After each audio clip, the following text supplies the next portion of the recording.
लीलू, गांव का एक नटखट और चंचल लड़का, अपने बचपन के दिनों में एक लड़की से मिलता है। वह उसे देखता है और उसके मासूम चेहरे पर खो जाता है। एक दिन उसने साहस जुटाकर उससे पूछा, तुम्हें कोई तकलीफ तो नहीं? यह सवाल साधारण था, लेकिन उस सवाल में लीलू की चिंता, स्नेह और अनकहा प्यार छिपा था। लड़की ने थोड़ा हिचकते हुए जवाब दिया, नहीं। लेकिन उसके चेहरे पर एक अनकहा भाव था।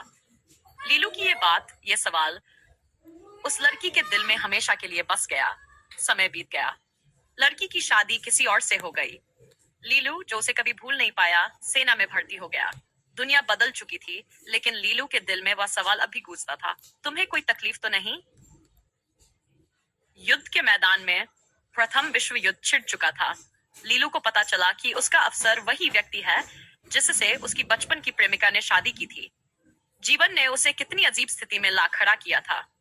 एक दिन दुश्मनों की गोलीबारी के बीच लीलू को एक बेहद खतरनाक मिशन सौंपा गया।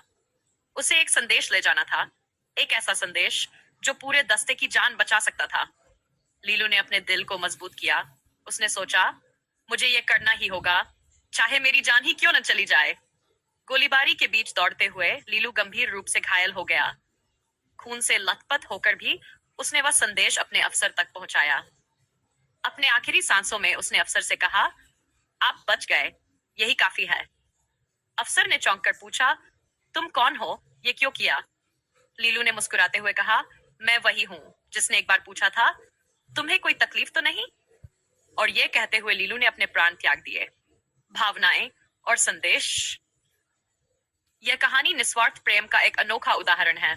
बलिदान, ऐसा बलिदान जो किसी को जीतने के लिए नहीं, बल्कि किसी की खुशी और कर्तव्य निभाने के लिए दिया गया। यह दिखाती है कि प्रेम सिर्फ पाने का नाम नहीं, बल्कि देने का नाम है, चाहे वह अपना सब कुछ ही क्यों न